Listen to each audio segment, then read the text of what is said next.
Good morning అండి. నేను bore కొట్టి సడన్గా వర్షం లేదు, చల్లగా ఉందని నా ఛార్జబుల్ సైకిల్ పైన ఒక్కడనే సింగిల్గా బయలుదేరి వచ్చేసా.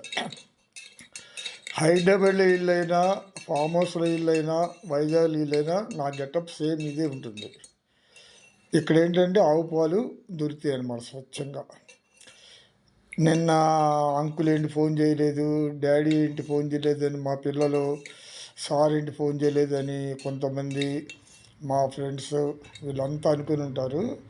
ఎందుకంటే ఇక్కడ కరెంటు బిల్లు కట్టగా ఫామ్ హౌస్లో ఇంటికి కరెంట్ లేదండి. అందువల్ల నేనేం చేస్తున్నానంటే ఛార్జబుల్ లైటు, ఛార్జబుల్ ఫ్యాన్తోనే నైట్ అంతా గడిపాను. పెద్దగా చల్లేదు. ఈ బిస్కెట్లు కూడా మా బామ్మర్ది రమేష్ పంపించాడు. టేస్ట్ చూద్దాము.